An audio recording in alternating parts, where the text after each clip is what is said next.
Cookery சேனலை பார்த்து யார் வேணாலும் சமையல் பண்ணலாம். ஆனா சுவையான சமையல் பண்றது எப்படி? நான் இதயம் நல்லெண்ணெயில சமையல் பண்றேன். ஆஹா ஓஹோன்னு பாராட்டுறாங்க. நீங்களும் இதயம் நல்லெண்ணெயில சமையல் பண்ணுங்க, பாராட்ட வாங்குங்க. தினம் தோறும் வாங்குவே இதயம் இதயம். வணக்கம், செய்திச் சுருக்கம். ஆம்ஸ்ட்ராங் சம்பவத்தில் அஞ்சலிக்கு தொடர்பா? யார் இந்த அஞ்சலை? பகுஜன் சமாஜ் கட்சி மாநில தலைவர் ஆம்ஸ்ட்ராங் கொலை சம்பவத்தில் இதுவரை 14 பேரை போலீசார் கைது செய்தனர். இதில் முக்கிய குற்றவாளியாக கருதப்பட்ட திருவேங்கடம் என்கவுண்டரில் சுட்டுக் கொல்லப்பட்டார். திமுக நிர்வாகியின் மகன் சதீஷ், அதிமுகவைச் சேர்ந்த வக்கீல் மலர்கொடி, அவரது உதவியாளர் தமாகவைச் சேர்ந்த வக்கீல் ஹரிஹரன் ஆகியோர் கைது செய்யப்பட்டனர். ஆம்ஸ்ட்ராங் கொலையில் வடசென்னை பாஜக மேற்கு மாவட்ட துணைத் தலைவரான அஞ்சலியும் சம்பந்தப்பட்டிருப்பதாக போலீசார் சந்தேகிக்கின்றனர். வடசென்னையைச் சேர்ந்த ரவுடி அஞ்சலி மீது கந்துவட்டி, கொலை முயற்சி, கஞ்சா விற்பனை உள்ளிட்ட பல வழக்குகள் உள்ளன. 2019 ஓராண்டு குண்டர் சட்டத்திலும் சிறையில் இருந்தார். வெளியே வந்த பின்தான் கட்சியில் சேர்ந்திருக்கிறார். ஆற்காடு சுரேஷ் கொலைக்கு பழி வாங்கவே ஆம்ஸ்ட்ராங் கொல்லப்பட்டதாக கூறப்படுகிறது. அஞ்சலை சுரேஷின் தோழியாக இருந்ததாகவும் அவருடன் சேர்ந்து வாழ்ந்ததாகவும் கூறப்படுகிறது. ஆம்ஸ்ட்ராங் கொலையில் இவருக்கு தொடர்பு இருக்கலாம் என போலீசார் சந்தேகிக்கின்றனர். தலைமறைவாக உள்ள அவரை தனிப்படை போலீசார் தேடுகின்றனர். இந்நிலையில் கட்சி நற்பெயருக்கு களங்கம் விளைவிக்கும் செயலில் ஈடுபட்டதாக கூறி கட்சியிலிருந்து அவரை பாஜக நீக்கியுள்ளது. நீலகிரிக்கு அதி கனமழை எச்சரிக்கை. 4 தாலுகா பள்ளிகளுக்கு விடுமுறை. மத்திய மேற்கு மற்றும் அதை ஒட்டிய வடமேற்கு வங்கக்கடல் பகுதிகளில் உருவான காற்றழுத்த தாழ்வு நாளை வலுப்பெற்று ஒடிசா கடற்கரை நோக்கி செல்லும். காற்றழுத்த தாழ்வு பகுதி மற்றும் மேற்கு திசை காற்றின் வேக மாறுபாடு காரணமாக நீலகிரி மாவட்டத்தில் இன்று மதியம் வரை 21 சென்டிமீட்டருக்கும் அதிகமான மழை பெய்யும் என வானிலை மையம் அறிவித்துள்ளது. கோவையில் மிக கனமழையும், திருப்பூர், தேனி, திண்டுக்கல், தென்காசி, நெல்லை மாவட்ட மலைப்பகுதிகள் மற்றும் கன்னியாகுமரி மாவட்டத்தில் கனமழையும் பெய்யும். பிற்பகல் முதல் நீலகிரி மாவட்டத்தில் மிக கனமழை பெய்யும். கோவை, திருப்பூர், தேனி, திண்டுக்கல் மாவட்ட மலைப்பகுதிகளில் கனமழையும் பெய்யும். மற்ற மாவட்டங்களில் மிதமான மழை பெய்ய வாய்ப்புள்ளது என்றும் தெரிவித்துள்ளது. நீலகிரி மாவட்டத்தில் பெய்து வரும் தொடர் மழை காரணமாக ஊட்டி, குந்தா, கூடலூர் மற்றும் பந்தலூர் தாலுகாக்களில் உள்ள பள்ளிகளுக்கு மட்டும் இன்று விடுமுறை விடப்படுவதாக மாவட்ட கலெக்டர் லட்சுமி பவ்யா அறிவித்துள்ளார். சமச்சீர் கல்வியில் தனியார் புத்தகங்கள் கல்வித்துறை அனுமதியால் குளறுபடி. தமிழகத்தில் 2011ஆம் ஆண்டு முதல் +2 வரை சமச்சீர் கல்வி பாடத்திட்டம் செயல்படுத்தப்படுகிறது. தமிழக பாடநூல் கழகம் அச்சிடும் புத்தகங்களை மட்டுமே அரசு மற்றும் தனியார் பள்ளிகள் பயன்படுத்த வேண்டும் என்ற கட்டுப்பாடு விதிக்கப்பட்டது. இந்நிலையில் அரசின் பாட புத்தகங்கள் மட்டுமின்றி அதே பாடத்திட்டத்தை பின்பற்றும் வகையில் 8ஆம் வகுப்பு வரை பிற தனியார் வெளியீட்டாளர்கள் தயாரிக்கும் பாட புத்தகங்களையும் பின்பற்றுவதற்கு பல தனியார் பள்ளிகள் அனுமதி பெற்றுள்ளன. இதனால் மாணவர்களுக்கான பாடப்புத்தக விநியோகம் மற்றும் கற்பித்தல் முறைகளில் அரசு மற்றும் தனியார் பள்ளிகள் இடையே வேறுபாடு ஏற்பட்டுள்ளன. சில தனியார் பள்ளிகள் அரசின் தமிழ், ஆங்கில பாட புத்தகங்களை மட்டும் வாங்கிவிட்டு மற்ற பாடங்களுக்கு பிற வெளியீட்டாளர்களின் புத்தகங்களை பயன்படுத்த துவங்கியுள்ளன. இதனால் அரசின் பாட புத்தகங்களை அச்சடிப்பதிலும் விநியோகம் செய்வதிலும் குளறுபடி ஏற்பட்டுள்ளது. இந்த குளறுபடிக்கு உரிய தீர்வு காணவும் சமச்சீர் கல்வி பாடத்திட்டத்தில் அரசின் புத்தகங்கள் மட்டுமின்றி தனியார் புத்தகங்களை பயன்படுத்துவது குறித்து வழிகாட்டு நெறிமுறைகளை வகுக்க வேண்டும் என்ற கோரிக்கை எழுந்துள்ளது. ஸ்டெர்லைட் ஆலை மூடலால் தமிழகம் இழந்த முக்கிய வாய்ப்பு. தூத்துக்குடி ஸ்டெர்லைட் ஆலை 2018இல் மூடப்பட்டது. ஆலையை மூட வலியுறுத்தி நடந்த போராட்டம் வன்முறையில் முடிந்தது. போலீசார் நடத்திய துப்பாக்கி சூடு மற்றும் தடியடியில் 13 பேர் இறந்தனர். சம்பவம் தொடர்பாக தேசிய மனித உரிமைகள் ஆணையத்தால் தாமாக முன்வந்து எடுத்து விசாரிக்கப்பட்ட வழக்கு அதே ஆணையத்தால் முடித்து வைக்கப்பட்டது. இதை எதிர்த்து சென்னை ஹைகோர்ட்டில் தொடரப்பட்ட வழக்கு நீதிபதிகள் எஸ். சுந்தர், என். செந்தில்குமார் அடங்கிய அமர்வில் சமீபத்தில் விசாரணைக்கு வந்தது. அப்போது அப்பாவி மக்களுக்கு அநீதி இழைக்கப்பட்டுள்ளது. எந்த அதிகாரியும் இதுவரை வருந்தவில்லை. அதிகாரிகள் மீது கொலை வழக்கு ஏன் தொடரக்கூடாது? துப்பாக்கிச்சூடு நடத்த உத்தரவிட்டது யார்? இத்தனை உயிர்கள் பறிபோனதற்கு பொறுப்பேற்றுக் கொள்ளப் போவது யார் என நீதிபதிகள் கேள்விகள் எழுப்பினர். இத்தனை ஆண்டுகளாக சிபிஐ விசாரணை நடந்தும் வழக்கில் பலன் இல்லை. சிபிஐ விசாரணை சரியில்லை. ஒரு நபர் ஆணையம் அமைத்தும் இதுவரை நடவடிக்கை எடுக்கவில்லை. இதன் பின்புலம் என்ன என்பதை நாங்கள் அறிய விரும்புகிறோம். வழக்கை பொறுத்தவரை சில நபர்கள் வழியே அரசு அதிகாரிகள் சொத்துக்கள் அதிகரித்துள்ளதாக குற்றச்சாட்டு எழுந்துள்ளது. இது குறித்து லஞ்ச ஒழிப்பு போலீசார் விசாரிக்க வேண்டும். அவர்களுடைய சொத்து பட்டியலை ஆராய்ந்து விவரங்களை அறிக்கையாக தாக்கல் செய்ய நீதிபதிகள் உத்தரவிட்டுள்ளனர். அருணா ஜெகதீசன் தலைமையிலான ஒருநபர் ஆணையம் தூத்துக்குடி துப்பாக்கிச்சூடு சம்பவம் தொடர்பாக அதிகார மட்டத்தில் ஏற்பட்ட குறைகளை மட்டுமே சுட்டிக்காட்டியுள்ளது. நீதிபதிகளோ ஒருநபர் ஆணையமோ மூடப்பட்டுள்ள ஸ்டெர்லைட் ஆலை குறித்து எந்த ஒரு கருத்தையும் தெரிவிக்கவில்லை.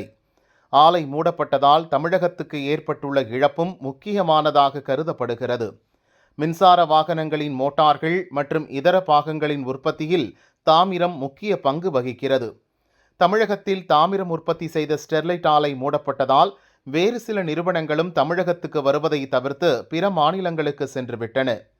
உதாரணமாக, தமிழகத்தில் மின்சார பேட்டரிகள் உற்பத்தி மையத்தை நிறுவ திட்டமிட்டிருந்த JSW குழுமம் ஒடிசாவுக்கு சென்றுவிட்டது. அங்கு 40,000 கோடியில் மின்சார பேட்டரி ஆலை நிறுவ புரிந்துணர்வு ஒப்பந்தத்தில் கையெழுத்திட்டுள்ளது. இதன் வழியே பல ஆயிரம் பேருக்கு வேலைவாய்ப்பு வழங்குவதோடு ஒடிசாவின் பொருளாதாரத்துக்கு பெரிய அளவில் பங்களிப்பு செய்ய போகிறது. இது தமிழகத்திற்கு பேரிழப்பு. ஏற்கனவே ஸ்டெர்லைட் ஆலை மூடலால் சிறு நடுத்தர தொழில்கள் பாதிக்கப்பட்டுள்ளன. தாமிர உற்பத்தி பாதிக்கப்பட்டு ஆண்டுக்கு 3,000 கோடி அரசுக்கு வருவாய் இழப்பு ஏற்படுகிறது. அதோடு தொழில் நிறுவனங்களும் தமிழகத்திற்கு வர தயங்குவதால் மாநிலத்தில் வளர்ச்சியும் பாதிக்கப்படும் சூழல் உள்ளது. இவ்விவகாரத்தை தமிழக அரசு கூர்ந்து கவனித்து பாதகங்களை களைய நடவடிக்கை எடுக்க வேண்டுமென தொழில்துறையினர் எதிர்பார்க்கின்றனர். ஊழலுக்கு துணை போகாத பெண் அதிகாரி விடுவிப்பு. திருநெல்வேலியில் கடந்த டிசம்பர் 17, 18 பலத்த மழை வெள்ளம் ஏற்பட்டது. அப்போது மாநகராட்சி கமிஷனர் தாக்கரே 55 லட்சம் ரூபாய் மதிப்பில் ஃபினாயில் உள்ளிட்ட பொருட்கள் வாங்க திட்டமிட்டிருந்தார். ஓரிரு தினங்களில் வெள்ளம் கட்டுக்குள் வந்ததாலும் பெரிய பாதிப்பு இல்லாததாலும் அந்த பொருட்களை வாங்கவில்லை.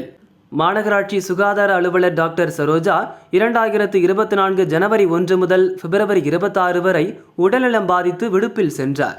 அப்போது பொறுப்பு சுகாதார அலுவலராக பணியாற்றிய டாக்டர் ஆணிக்குயின் 14,57,000 ரூபாய் மதிப்பில் பினாயில் வாங்க கூட்டுறவுத்துறைக்கு கடிதம் அனுப்பினார். பினாயில் உள்ளிட்ட சரக்குகள் வந்தன. மார்ச் மாதம் டாக்டர் சரோஜா மீண்டும் சுகாதார அலுவலராக பொறுப்பேற்றார். அப்போது கூட்டுறவுத்துறையிலிருந்து பினாயில் வாங்கியதற்கு 55 லட்சம் ரூபாய்க்கு பில் வந்தது. 14 லட்சம் ரூபாய்க்கு மட்டுமே சரக்குகள் வாங்கிய நிலையில் 55 லட்சம் ரூபாய்க்கு காசோலை தர முடியாது என சரோஜா மறுத்தார்.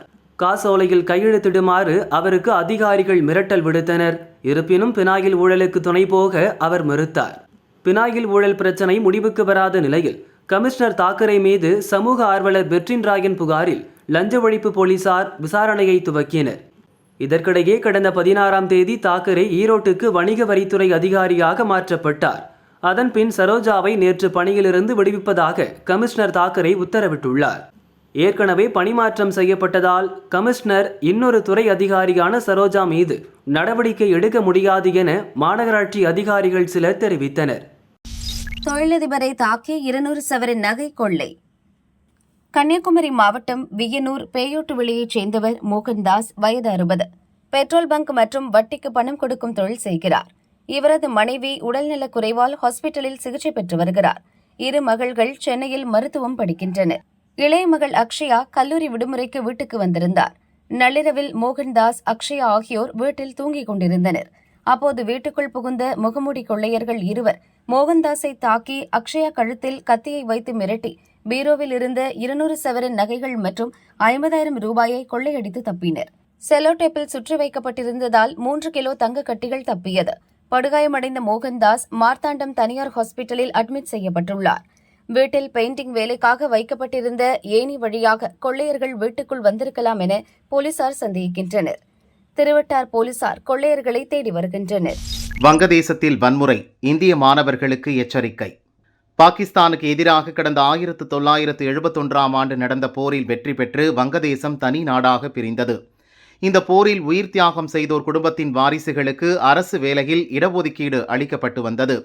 மாணவர்கள் போராட்டத்தை தொடர்ந்து கடந்த 2018இல் இடஒதுக்கீடு நிறுத்தி வைக்கப்பட்டது. இடஒதுக்கீட்டை மீண்டும் அமல்படுத்தப் போவதாக அந்நாட்டு அரசு சமீபத்தில் அறிவித்தது. இதை எதிர்த்து வங்கதேச மாணவர்கள் போராட்டத்தில் குதித்தனர். ஆளும் அவாமி லீக் கட்சியினர் மாணவர்கள் மீது தாக்குதல் நடத்தியதை தொடர்ந்து போராட்டம் வன்முறையாக வெடித்தது. மாணவர்களுக்கும் போலீசாருக்கும் இடையே நடந்த மோதலில் 4 மாணவர்கள் உட்பட 6 பேர் பலியானார்கள். 100க்கும் மேற்பட்டோர் காயமடைந்தனர். இதைத் தொடர்ந்து வங்கதேசத்தில் உள்ள அனைத்து பள்ளி, கல்லூரிகள் மற்றும் பல்கலைகள் மூடப்பட்டன. போலீசாரின் அராஜகத்தை கண்டித்து நாடு முழுதும் நேற்று பொது வேலை நிறுத்தம் நடந்தது. பதற்றமான சூழல் நிலவுவதால் இந்திய மாணவர்கள் மற்றும் பணியாளர்கள் தேவையின்றி வெளியே வர வேண்டாம், பயணங்களை தவிருங்கள் என இந்திய தூதரகம் எச்சரித்துள்ளது. அவசர நிலை மற்றும் உதவிகள் தேவைப்பட்டால் இந்திய தூதரகம் மற்றும் துணை தூதரகங்களை அணுகும்படி அறிவிக்கப்பட்டுள்ளது. மனைவியை பிரிகிறார் கிரிக்கெட் வீரர் ஹர்திக். இந்திய கிரிக்கெட் அணி வீரர் ஹர்திக் பாண்டியா, நடிகை நடாஷா ஸ்டான்கோவிச் தம்பதி பிரிவதாக அறிவித்துள்ளனர். விவாகரத்து செய்யப்போவதாக சில வாரங்களாக பேச்சு அடிபட்டு வந்த நிலையில் தற்பொழுது அறிவித்துள்ளனர். ஹர்திக், நடாஷா இருவரும் 2020 திருமணம் செய்தனர். இவர்களுக்கு அகஸ்தியா என்ற மகன் உள்ளார். விவாகரத்து பற்றி இன்ஸ்டாவில் பதிவிட்டுள்ள ஹர்திக், 4 ஆண்டுகள் சேர்ந்து வாழ்ந்த நிலையில் நானும் நடாஷாவும் பரஸ்பரம் பிரிந்து செல்ல முடிவு செய்துள்ளோம். இதுதான் எங்கள் இருவருக்கும் நல்லது என நம்புகிறோம். பரஸ்பர மரியாதை, தோழமையுடன் மகிழ்ச்சியை அனுபவித்த நாங்கள் எடுத்த கடினமான முடிவு இது. மகனின் மகிழ்ச்சிக்காக பெற்றோராக எங்களால் முடிந்த அனைத்தையும் செய்வோம். இந்த கடினமான நேரத்தில் உங்கள் ஆதரவை கேட்டுக்கொள்கிறோம் என ஹர்திக் கூறியுள்ளார். இதேபோல் நடாஷாவும் ஹர்திக்கை பிரிவதாக அறிவித்துள்ளார்.